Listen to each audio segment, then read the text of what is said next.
Assalamualaikum warahmatullahi wabarakatuh. Perkenalkan, saya Viko Pratama dengan NIM 17130600192.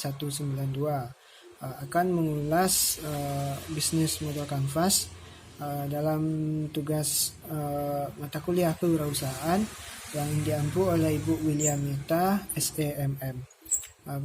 Dari 9 elemen bisnis modal kanvas, yaitu key partnership, key activities, value proposition, customer relationship, customer segment, key resource channel, cost structure, dan revenue stream. Akan dibedah satu persatu dalam video ini. Nah, bisnis saya kali ini yaitu produk olahan dari singkong dengan bumbu yang khas dan alami serta mempunyai manfaat kesehatan, dinamakan Money Hot. Baik, yang pertama untuk key partners, itu key partners ini berhubungan dengan kerjasama antara perusahaan dengan semua pihak yang terlibat untuk kelancaran bisnis.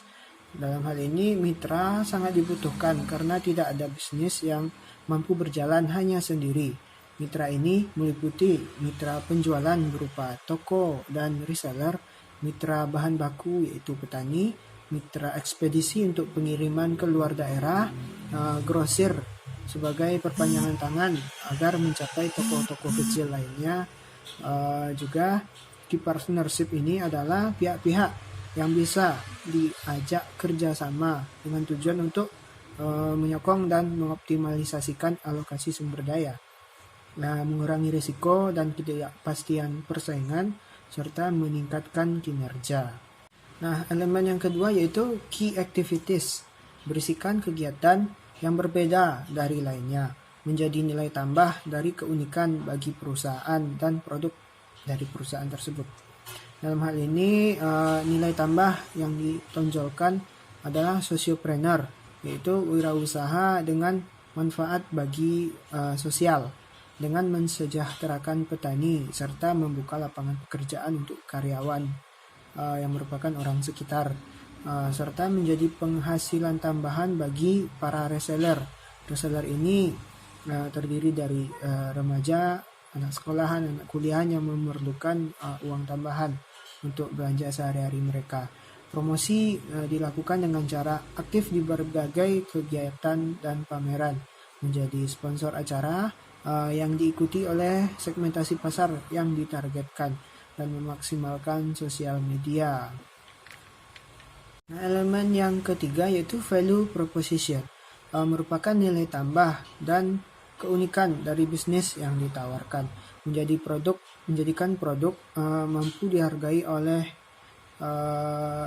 lebih dari seharusnya karena adanya kelebihan dan keunikan. Dalam hal ini, keripik singkong memang seperti kebanyakan, namun diberikan nilai tambah pada bumbu herbal yang sehat dan tanpa MSG. Maka bumbu ini berupa jahe dan kunyit dapat meningkatkan kekebalan tubuh dari virus berbahaya. Dan ada beberapa rasa lainnya, seperti salah satunya itu teh hijau yang bagus untuk mencerna dan untuk pencernaan dan menurunkan resiko kanker.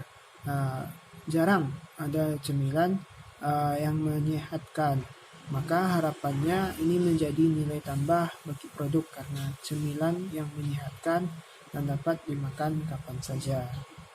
Nah, yang keempat, customer relationship, merupakan cara bagaimana produk itu tetap memuaskan pelanggan dan layanan setelah penjualan atau istilahnya after sales.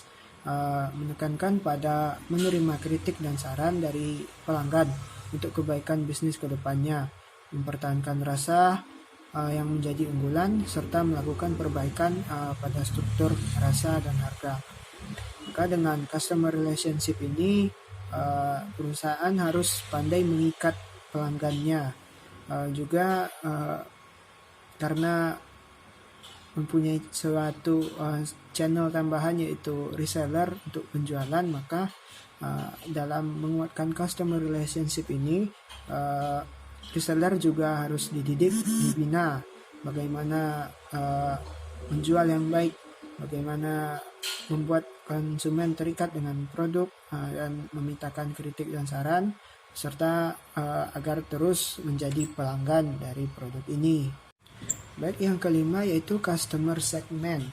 Bagian ini menjelaskan siapa saja pelanggan potensial dari produk atau masalah siapa yang akan diselesaikan jika ini merupakan perusahaan jasa. Namun ini adalah perusahaan produk, yaitu produk cemilan. Maka dalam bisnis cemilan ini bisa menyasar usia 3 tahun sampai dengan 50 tahun dan golongan ekonomi menengah serta menengah ke bawah karena harganya yang murah. Namun tetap diutamakan remaja dan anak-anak karena mereka lebih cenderung mengkonsumsi cemilan. Keripik singkong ini cocok untuk menemani keseharian dalam menjalankan aktivitas sehari-hari, mengerjakan tugas, saat bersama keluarga ataupun saat santai. Juga karena keunikan bumbunya mampu dijadikan sebagai oleh-oleh untuk dikirim ke daerah luar. Nah, yang keenam yaitu key resource, merupakan sumber daya utama menyangkut bahan baku dan infrastruktur yang diperlukan, serta untuk meyakinkan pasar, seperti diperlukannya izin usaha, izin pangan, dan label halal. Ini sangat penting karena berurusan langsung dengan kesehatan konsumen serta kehalalan produk. Menjadi jaminan pendongkrak penjualan karena kebersihan, kesehatan, dan kehalalan yang sudah teruji dan terjamin oleh pihak yang berwenang.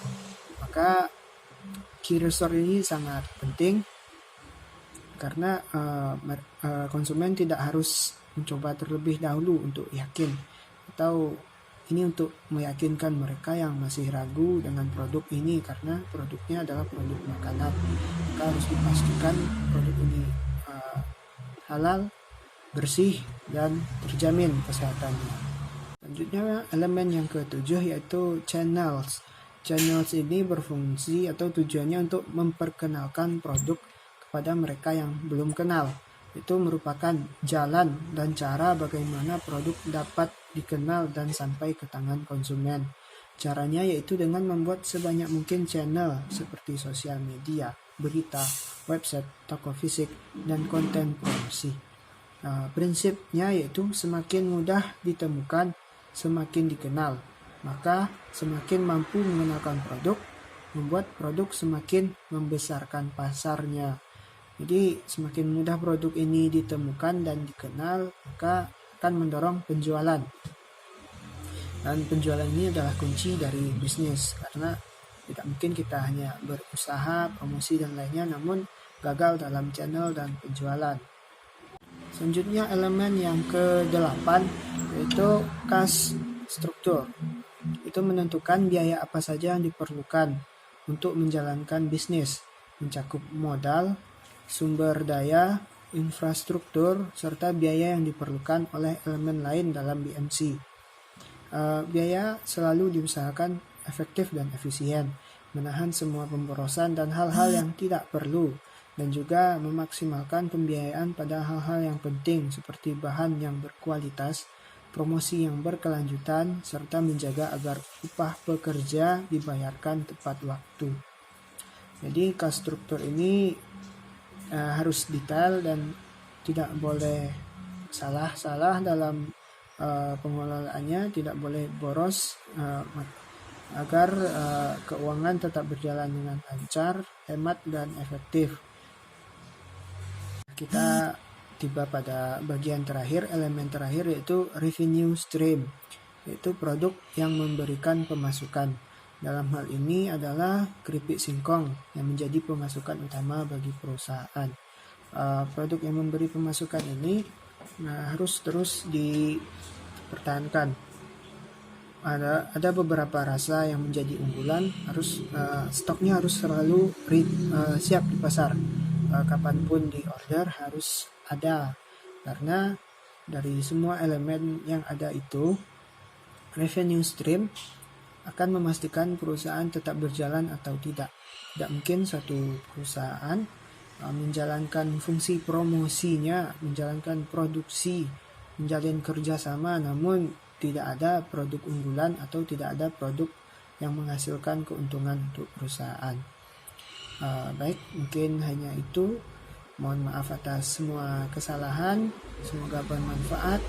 Diakhiri dengan Assalamualaikum warahmatullahi wabarakatuh.